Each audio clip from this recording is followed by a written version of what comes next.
Bonsoir à toutes et à tous, ravi de vous retrouver sur ce plateau. Accès direct, 30 minutes ensemble avec mes invités pour parler de tout ce qui se passe en Savoie-Mont-Blanc. Au programme ce soir, nous parlerons d'ateliers créatifs avec Marion Pierret. Gérard Lambert de la Cave Lambert viendra nous présenter le Royal Seyssel et puis une idée cadeau en fin d'émission avec la source voisine qui propose notamment des produits bio. Rendez-vous dès à présent sur nos réseaux sociaux, Facebook, Twitter, pour réagir ou simplement poser des questions à nos invités avec le hashtag bien entendu Accès Direct. Salut Fanette. Salut Sam. Alors c'est toi qui présente le JT cette semaine. On commence avec un reportage de Jean-Paul Crespi sur la situation des centres commerciaux dans le Pays de Gex. Voilà, les Suisses appellent ça le tourisme d'achat.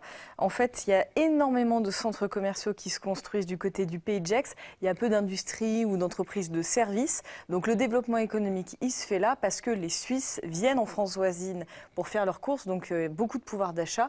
Mais donc ça pose aussi des questions d'enjeux pour l'aménagement du territoire dans le Pays de Gex. Et cette semaine, c'est place à une série. Voilà, avec, toujours Jean-Paul. Toujours Jean-Paul, un journal spécial Jean-Paul Crespi, avec une série sur le retour du vacherin. Voilà, c'est un vieux fromage qui est en train de faire petit à petit son retour dans le Chablais. En tout cas, des producteurs s'y attellent. Ils essayent de retrouver la recette d'antan. Donc c'est une série de 3 reportages. Premier épisode ce soir.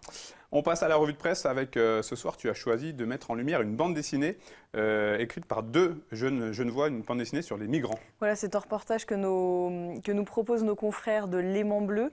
Ce qui est intéressant et ce qui m'a un peu interpellée, c'est que ce sont donc 2 Genevois qui ont réalisé cette BD sur l'arrivée des migrants. Et en fait, ils se sont rendus à Fourneau, donc près de Modane, en Savoie cet été.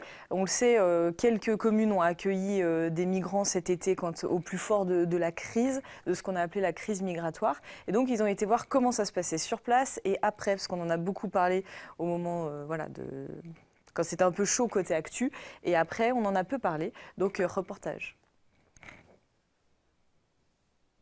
Le dessinateur RJ et la journaliste Julie Egenman débarquent à Fourneau au début de l'été 2017. Ils sont sur les traces des migrants évacués de Calais. Après l'arrivée, cherchent à montrer une réalité trop rapidement zappée, estime RJ. On a énormément entendu parler de la destruction de la jungle, entre guillemets, et de l'arrivée des gens dans toute la France. Mais finalement, on a eu très peu de retours sur ce qui se passait après. Et c'est vraiment ça qui nous intéressait. Et donc j'ai proposé à Julia Egenman de m'accompagner là-dedans. Des lits superposés qui rendent la cohabitation entre ethnies difficile. L'isolement, mais aussi l'espoir d'une nouvelle vie. Tous 2 vont aller à la rencontre de ces migrants. Commentaires factuels, interviews, témoignages, le travail journalistique est sérieux, le coup de crayon minimaliste est précis. Pour RJ, le dessin renvoie au lecteur ce que sont ces migrants, des êtres humains avant tout. Ce n'est pas simplement des réfugiés ou des personnes en exil, c'est des gens qui ont envie de revoir leurs femmes qu'ils n'ont plus vues depuis 3 ans, des choses comme ça. Et ça, c'est vraiment, par le dessin, on peut l'exprimer d'une manière avec vraiment beaucoup d'empathie et beaucoup de précision, je dirais. La BD reportage, après l'arrivée, a été tirée à 5500 exemplaires. Un vernissage est prévu lundi prochain à l'espace Sold Out. Super initiative. Oui, plutôt chouette. Et puis toi, on reparle avec toi de la tuerie de Chevaline. Oui, 5 ans après, l'enquête n'a toujours pas avancé. On est clairement toujours dans une impasse après ce drame qui s'est déroulé en 2012. Les enquêteurs sont toujours face à une énigme, mais on a appris récemment que les fillettes Alili, les deux seules rescapées de cette affaire, vont être indemnisées. Zainab et Zina, qui sont âgées aujourd'hui de 12 et 9 ans, devraient bénéficier du fonds de garantie des victimes du terrorisme. Elles vivent aujourd'hui en Angleterre avec leur tante. Et il faut savoir qu'un expert est récemment venu les voir pour évaluer un petit peu le préjudice. Donc en attendant d'avoir une éclaircie, savoir qui est l'auteur de cette tuerie, en tout cas les 2 jeunes vont être indemnisés. C'est la moindre des choses. Et puis à Genève, on le sait, il y a beaucoup de bouchons et la nouvelle technologie pourrait arriver à la rescousse. En tout cas, c'est ce qu'espèrent les décideurs genevois, puisque du côté de Lancy, près de Genève, a été inauguré le nouveau centre de régulation du trafic Ça se compose de 16 opérateurs qui vont se relayer 24 heures sur 24 avec une mission ambitieuse, tu l'as dit Fanette, réguler la mobilité sur Genève. Un gros défi lorsqu'on connaît les nombreux bouchons tout autour de cette région genevoise. Ce centre qui a coûté 14 millions de francs offrira la possibilité de gérer en temps réel la circulation automobile, mais aussi celle des transports en commun. Prochaine étape, le changement des feux de signalisation qui coûtera quand même la bagatelle de 32 millions de francs. Ah, mais les feux, c'est l'enfer à Genève. Donc, on mise tout, Voilà. on mise tout sur ce nouveau centre. Merci Fanette. Merci, à On tout te à l'heure. retrouve tout à l'heure en fin d'émission. Allez, c'est l'heure de passer à notre invité du jour.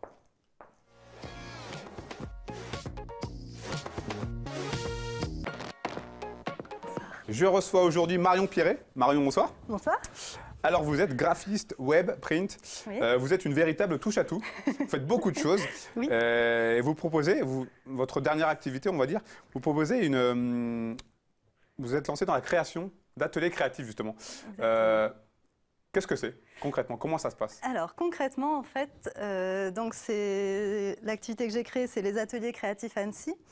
En fait, j'apprends, alors principalement à la base, c'était aux adultes, à faire de la couture, des bijoux, de la déco. En fait, j'ai divers ateliers thématiques qui se passent en général sur une demi-journée.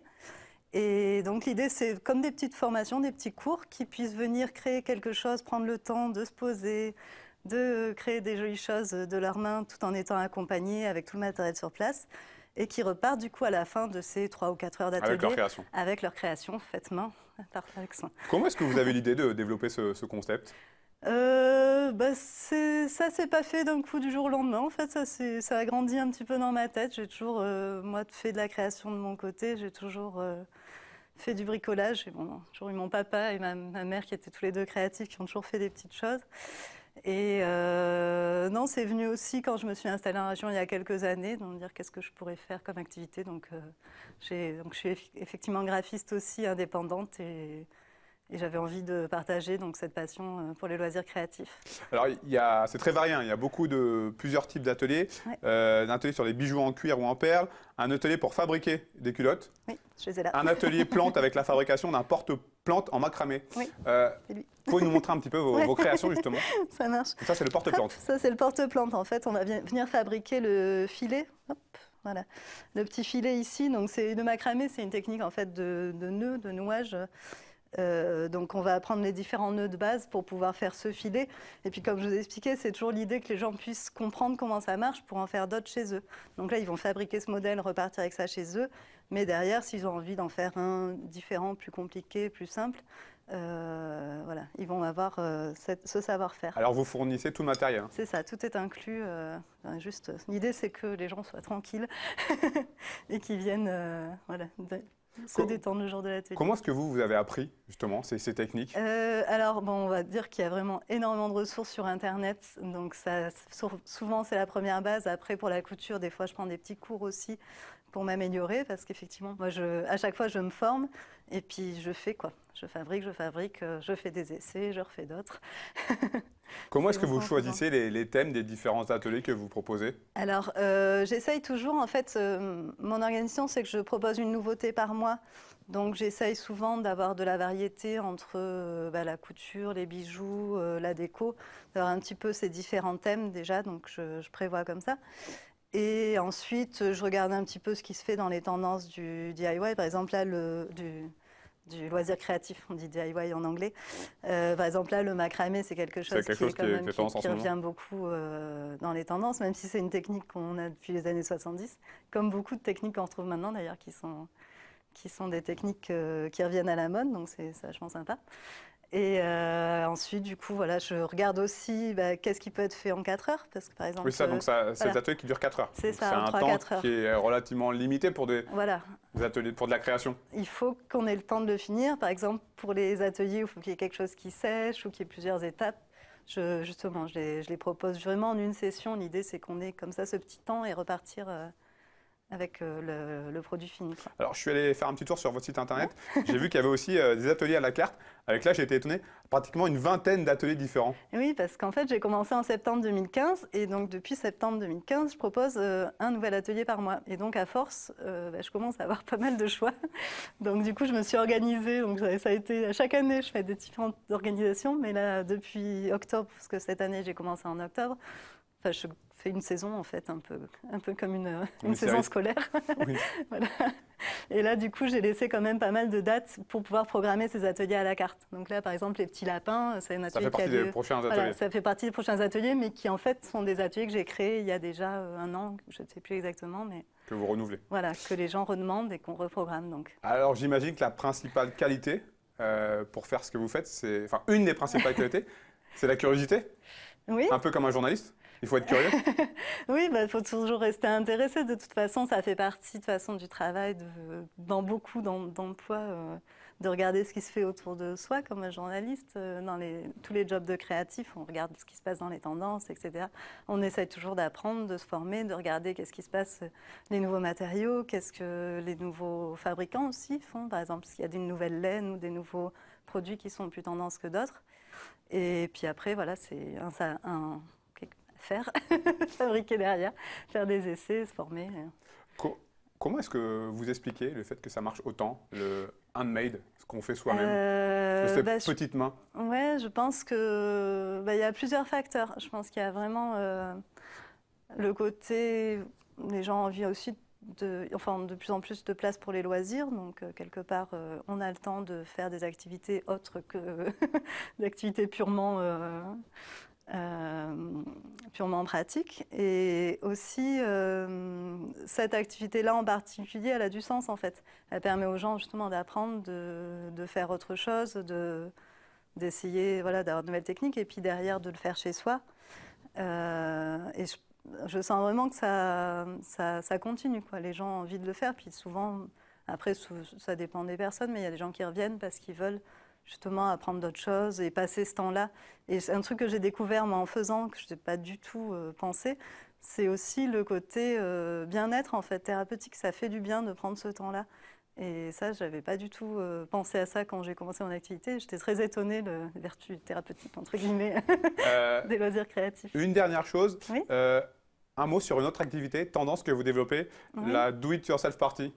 Ah, oui, oui, c'est le petit nom que j'ai trouvé. En fait, c'est tout ce qui est événementiel, parce que c'est pareil, c'est quelque chose. Avec là aussi voilà. des créations personnelles.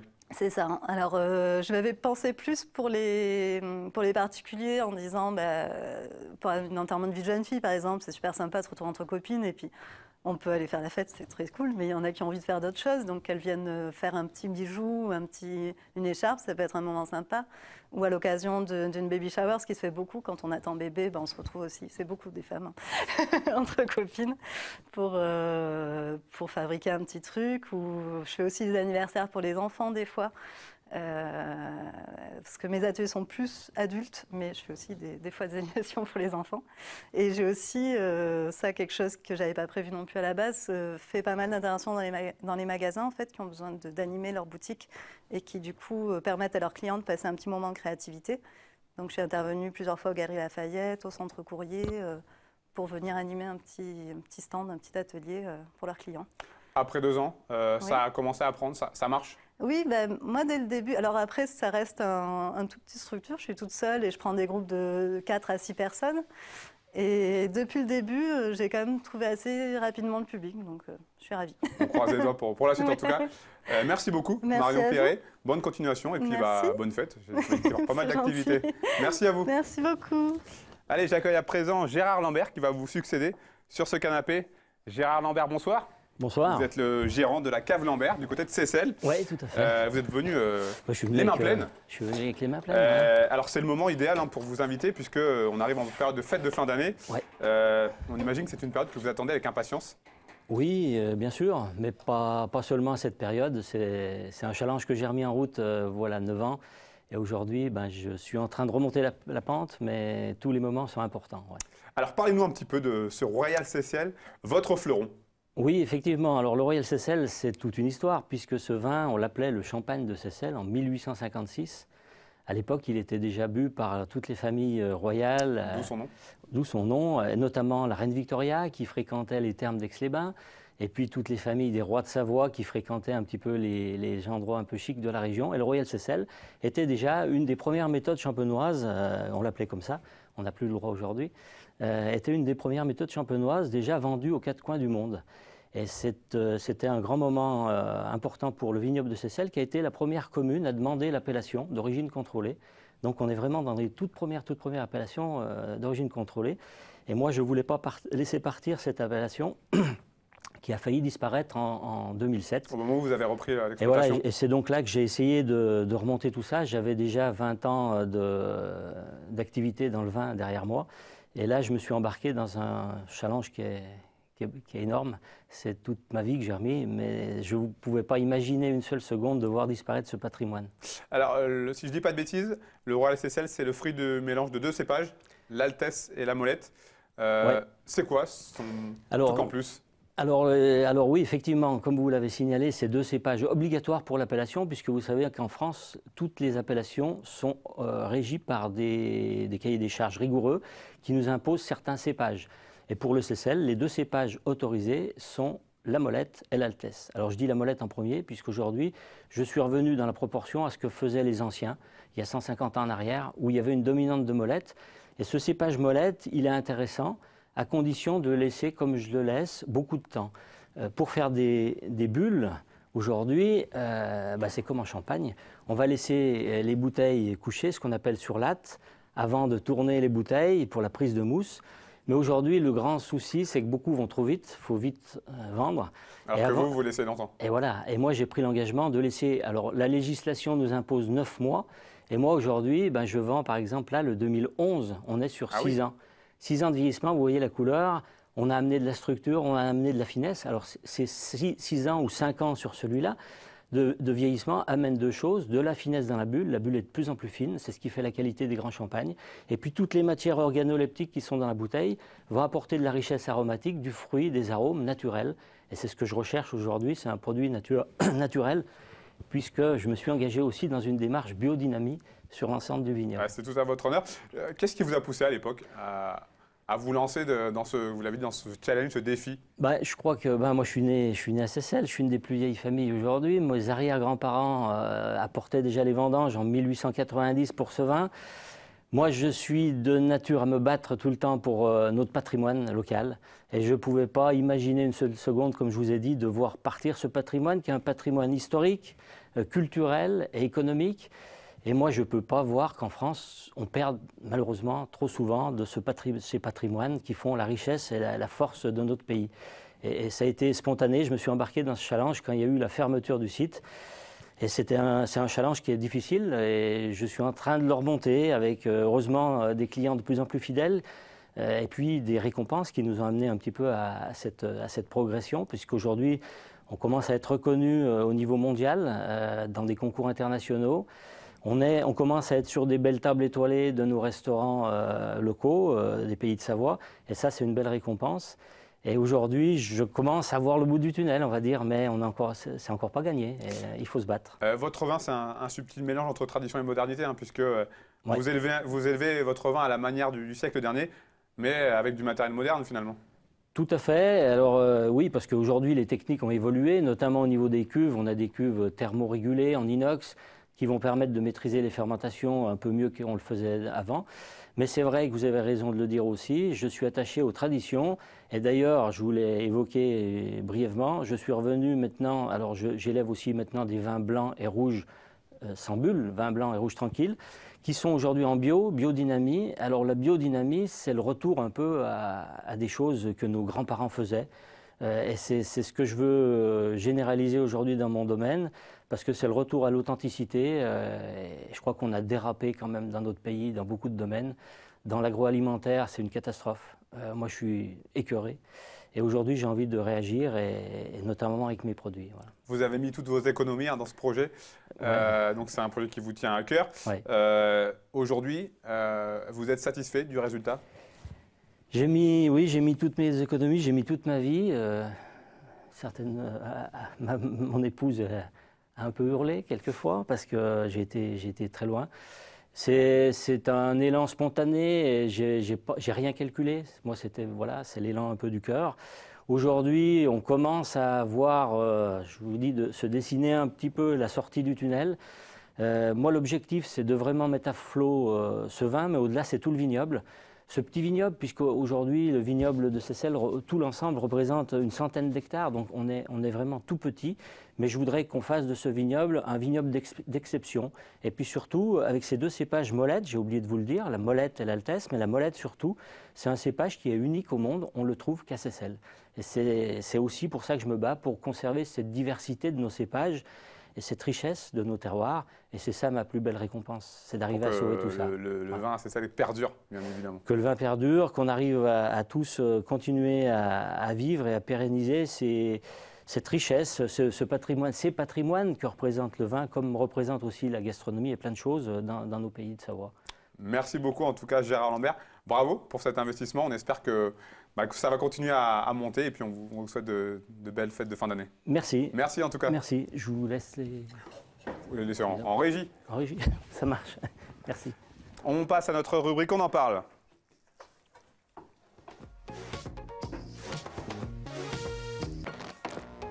Alors, on reste dans la thématique des cadeaux de Noël, après les loisirs créatifs, le vin. J'accueille à présent Monsieur Romuald Santini. Vous êtes le fondateur de la Source Voisine. C'est ça. Qu'est-ce qui se cache derrière ce nom? Alors, la Source Voisine, c'est la source, le côté sourcing, et puis voisine, le côté proximité, donc le côté voisin. L'idée, c'est de parler d'approvisionnement local, mais en parlant autrement, en disant la source voisine. Quelle est la genèse de ce projet? D'où est-ce que ça vient? Alors, moi, j'ai travaillé pendant quelques années en restauration collective. C'était en 2008, on nous demandait de faire de l'approvisionnement pour les cantines en produits locaux. Et je me suis intéressé à la possibilité de monter une plateforme comme la Biodici aujourd'hui existe. Et petit à petit, le projet a muté jusqu'à devenir un traiteur avec des produits locaux. Voilà. Si vous deviez résumer l'état d'esprit de la Source Voisine? Convivialité, si je dois dire. C'est avant tout ça, la convivialité? Ouais. En fait, tous ces produits, ils ont une histoire. Et donc, l'intérêt, c'est de pouvoir parler autour d'un repas ou d'un apéritif de notre territoire à travers les produits. Comme ça vient juste d'être fait avec le vin. Là. Il y a tous les produits. On peut parler d'une pomme, on peut parler... Vous privilégiez bien évidemment les circuits courts, oui. Le local. Oui. Pour quelle raison? Qu'est-ce qui vous a poussé à vous lancer? Alors, les produits locaux, c'est faire vivre le territoire sous plusieurs angles. Sous l'angle social, faire travailler les gens qui sont autour de soi. Sous l'angle environnemental, en se disant, tiens, si je fais venir les produits de moins loin, il y aura moins d'impact. Et puis la partie économique, évidemment, avoir des territoires prospères qui fonctionnent. Voilà.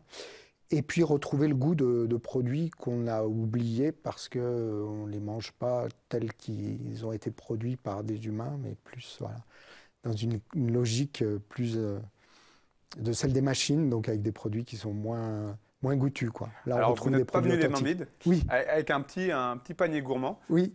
Qu'est-ce qu'il y a là-dedans? Vous pouvez nous expliquer un petit peu, nous montrer? La première chose, c'est que le panier est fait par un vannier. Déjà. Qui est, alors, j'ai passé la frontière. Il n'est pas en Savoie. D'accord. Il est en avant-pays savoyard ou aux Avenières, en fait. Alors, dedans, il y a les pommes. Donc, les pommes de Savoie, c'est des pommes IGP. Voilà. Donc, sur le site internet, on voit les différentes variétés qui existent. Qu'est-ce que j'ai pris? J'ai pris les meringues de la ferme du Prieuré à Saint-Joire. Donc, ces meringues, ce qui est intéressant, c'est que quand on les mange, elles ont un cœur caramel. Ah oui. C'est-à-dire qu'au milieu, il y a... Les gourmands à pression. Voilà, exactement. Cœur caramel. Ensuite, j'ai pris une terrine de Lavaret. Donc, voilà, qui est un poisson du lac du Bourget. Donc, pour le coup, ça, c'est 100% local. Le poisson sort du lac et c'est fait par un artisan qui est à la Motte-Servolex. D'accord. Voilà. Le pêcheur étant à Chindrieux. Ensuite, on a la confiture de noix. Donc ça, c'est intéressant. C'est une famille qui a choisi de ne pas être dans la noix de Grenoble, mais d'être dans la noix de Savoie et de créer la noix de Savoie. Donc il y a un petit logo noix de Savoie. Donc c'est à l'Essau. Je laisserai tout ça aussi après. Après, il y a des pestos d'ail des ours, donc qui sont là pour le coup des pestos bio, faits à Meaux. Voilà. Et, que des bonnes choses. Voilà, que des bonnes choses. Et puis, qu'est-ce que j'ai amené d'autre? Des rillettes de canard. Donc ça, c'est intéressant. La rillette de canard de Savoie, elle est pas grasse, ça fait une texture qui ressemble à celle du thon. D'accord. Ouais, c'est très sec. Voilà. Donc, et pareil, donc c'est un produit qui est naturel, ce qui fait que quand on l'ouvre, il noircit, il s'oxygène. Voilà. Donc il faut le manger assez vite si on veut le garder rose, sinon on explique que c'est quelque chose de naturel et que c'est pour ça qu'il se noircit. Voilà. Comment est-ce que vous sélectionnez les producteurs avec qui vous travaillez? Par le goût principalement, c'est voilà, quelque chose qui me plaît. Alors c'est très personnel en fait. On est deux associés, hein, donc du coup on a tous les deux nos goûts, ça permet d'étendre le champ. Ouais. Et puis la deuxième chose, c'est aussi le rapport que j'ai avec le producteur. Est-ce que c'est quelqu'un avec qui j'ai envie de travailler ou pas? Ça arrive rarement, mais voilà, je préfère être pour vraiment bien vendre le produit, il faut aimer aussi la personne qui l'a fait. Voilà. Alors ce sont des producteurs qui sont basés essentiellement en Savoie? Alors, aussi... le principe, c'est d'être sur des producteurs qui sont vraiment de voisinage, donc de proximité. Dans un petit rayon? Voilà, qui sont autour de 30-40 km autour de l'événement. Ce qui fait qu'on n'a pas les mêmes produits sur Aix-les-Bains, Albertville, Annecy, ou dans la vallée de l'Arve, ou en Maurienne. Voilà, c'est des produits différents. Alors, vous avez une démarche qui s'articule autour de plusieurs valeurs pleines de sens, comme notamment le recours à un véhicule électrique, oui. qu'on voit à l'écran, oui. qui vous permet d'effectuer vos livraisons. Oui. Alors, c'est un véhicule qu'on utilise sur certains événements à la demande. Alors là, pour le coup, on est hyper savoyard parce que c'est un véhicule Lexam. Voilà. Bon, je ne certifie pas que toutes les pièces sont faites en Savoie, mais et voilà, le principe, c'est comme je le disais au départ, d'être dans des vertus environnementales, donc d'avoir un véhicule qui ne pollue pas l'air de Savoie. Voilà. Vous donnez aussi la possibilité à des travailleurs handicapés de travailler avec vous. Voilà. Alors, pour tout ce qui est vaisselle sur nos traiteurs, donc on a recours à un ESAT. Et puis, pour la préparation de certains produits, alors là dans le petit film, on voit par exemple des truites qui sont faites donc par Andric à la Mat Servolex. Et ces truites, on les fait rouler, piquer par un ESAT sur Aix-les-Bains. Voilà. Pour ses vertus, voilà, on les voit juste là, pour ses vertus justement aussi de solidarité sur le territoire. En quoi c'est important justement pour vous ces notions de solidarité, d'éco-responsabilité, d'environnement? Ça s'inscrit dans la démarche globale? Voilà, exactement. C'est la démarche globale de la source voisine de mettre en valeur le territoire avec toutes ses composantes, tout ce qui va bien, mais aussi tout ce qui va moins bien et tout ce qu'on peut changer sur notre territoire à notre échelle humaine. Je ne prétends pas changer le monde, mais déjà changer quelques kilomètres autour de moi. Comment est-ce que ça se passe si on est intéressé, que ce soit pour des professionnels ou des particuliers qui voudraient rentrer en contact avec vous? Alors, il y a notre site internet. Donc là, il y a une adresse par mail. Sinon, il y a un numéro de téléphone, on peut nous appeler.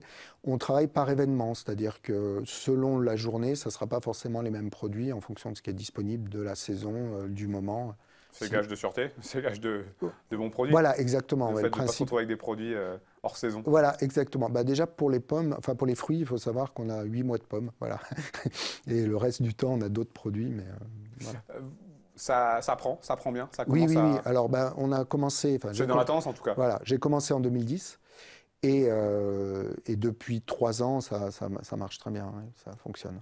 Qu'est-ce qu'on peut vous souhaiter pour la suite? Là, la période de Noël qui arrive, c'est une période forte en activité pour vous? Oui. Alors là, ça va se terminer parce que on approche. Mais oui, on a 2 mois forts, c'est décembre et juin, en fait, qui sont les fins d'année, soit scolaires, soit calendaires. Qu'est-ce qu'on peut me souhaiter? Plein de bonheur. Voilà.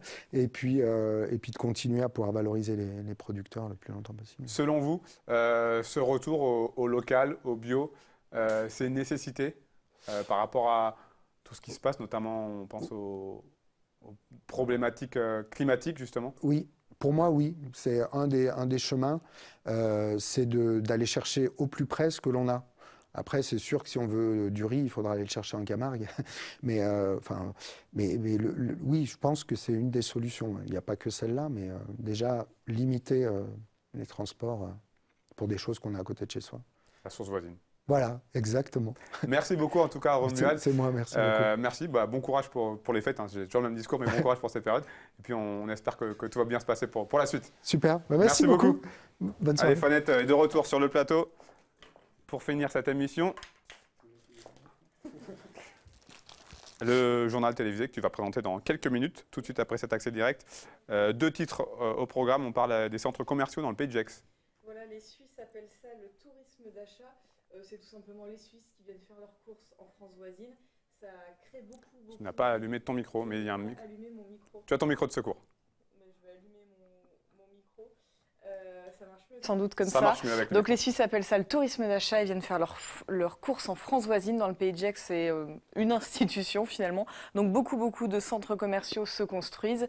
Et donc voilà, il y a des enjeux, des ambitions. Et puis, début de notre série de la semaine, cette semaine justement avec Jean-Paul Crespi, Oui. qui a choisi de s'intéresser aux vacherins. Voilà, c'est le retour du vacherin d'abondance. C'est un vieux fromage qui avait un petit peu disparu de la circulation. Et là, plusieurs producteurs essayent de le relancer, tout simplement. Donc, Jean-Paul Crespi a fait plusieurs rencontres autour de ce fromage. Donc, premier épisode ce soir. Merci Fanette, à tout de suite. À tout de suite. Quant à nous, c'est fini pour ce soir. Merci pour votre fidélité à nos programmes. Merci à toute l'équipe. Vous pouvez, je vous rappelle, retrouver cette émission sur notre page Facebook. On se retrouve demain, même endroit, même heure. Je recevrai notamment Patrice Jacquin, le président de la Chambre d'agriculture Savoie-Mont-Blanc. Merci, très bonne soirée sur Mont-Blanc.